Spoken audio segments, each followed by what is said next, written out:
Good evening. Praise Yahuah. HallaluYahuah. Shabbat Shalum. Sorry for butchering all the names and the soundings of text, by the way. This is Genesis 25. And Abraham took another wife whose name was Keturah, and she bore him Zimran and Yokshan and Medan and Midian and Yishbak.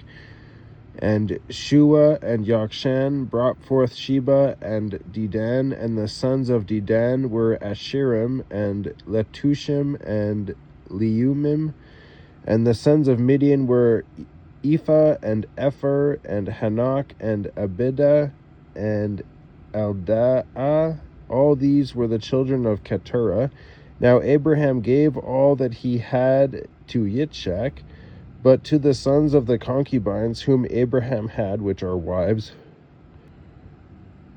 Abraham gave gifts while he was still living, and sent them away from his son Yitzchak eastward to the land of the east. And these are all the years of Abraham's life, which he lived 175 years. And Abraham breathed his last and died in a good old age, aged and satisfied, and was gathered to his people. And his sons Yitzchak and Yishmael buried him in the cave of Machpelah, which is before Mamre, in the field of Ephron, son of Zohar the Hittite. The field which Abraham purchased from the sons of Heth, there Abraham was buried with Sarah his wife. And it came to be after the death of Abraham that Yahuah baruched his son Yitzchak, and Yitzchak dwelt at Beer Lahai Roi. And this is the genealogy of Yishmael, Abraham's son, whom Hagar the Mitzrite, the Egyptian, Sarah's female servant, bore to Abraham. And these were the names of the sons of Yishmael by their names according to their generations. Notice how it's not according to their job, it's according to their generations. Nowadays it's weird, though it could be just a conversation starter. The firstborn of Yishmael, Nebaioth, then Kedar and Adbeel and Mibsam and Mishma and Duma and Massa, Hadar and Tema and Yetur, Nephish and Kadima. These were the sons of Yishmael, and these were their names by their towns and their settlements, 12 chiefs according to their tribes. 12 chiefs, just like there was 12 in Yashar'al, 12 months in the year, 12 new moons. Anyways, and these were the years of the life of Yishmael, 137 years, and he breathed his last and died, and was gathered to his people, and they dwelt before Havilah as far as Shur, which is east of Mitzrayim, Egypt, the border of Africa. As you go toward Ashur, he settled before all his brothers. And this is the genealogy of Yitzchak, Abraham's son. Abraham brought forth Yitzchak, and Yitzchak was 40 years old when he took Ribkah as wife, the daughter of Bethuel the Aramean of Padan Aram, Arameans from the Middle East, the sister of Laban the Aramean. And Yitzchak prayed to Yahuah for his wife because she was barren. He didn't go about just getting another wife. He actually asked Yahuah for his wife to be non-barren. And Yahuah answered his prayer, and Ribkah his wife conceived, and within her the children struggled together. And she said, "If all is right, why am I this way?" So she went to ask Yahuah. They were very keen on asking Yahuah, not physicians, not their friends, not their relatives, asking Yahuah.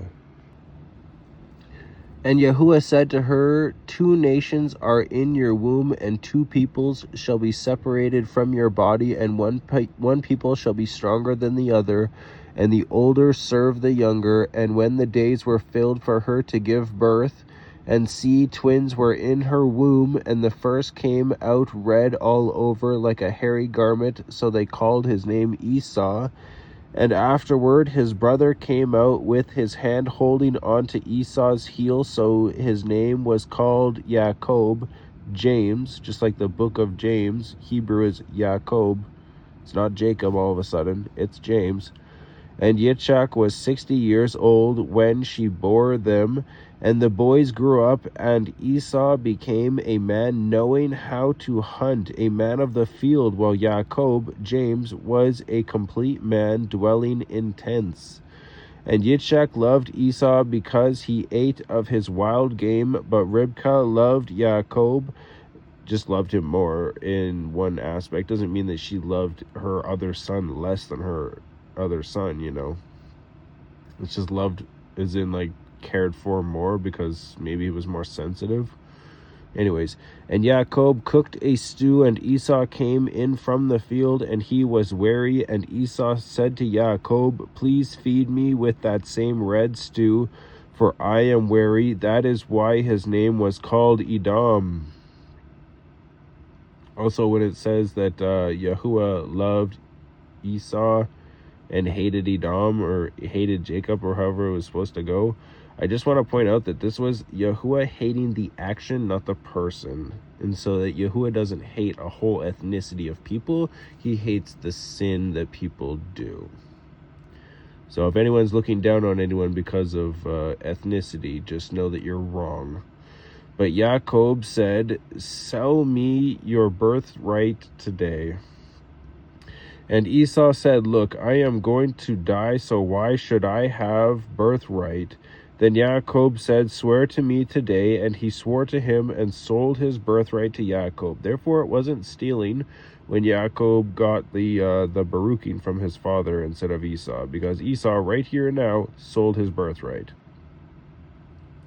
And that's what that baruching was for the birthright. So it rightfully went to Yaakov because of this right here. And Yaakov then gave Esau bread and stew of lentils, and he ate and drank and rose up and left. Thus Esau despised his birthright. I just want to show you something really quick. I'm just going to put my phone down, so it's going to be dark, but I'm going to go to the book of James, and I'm going to show you that I'm not crazy. 1179. 1179. Very sensitive with this because the book is falling apart over here. Anyways, 1179. At least that's how it is in mine. Other books could be different.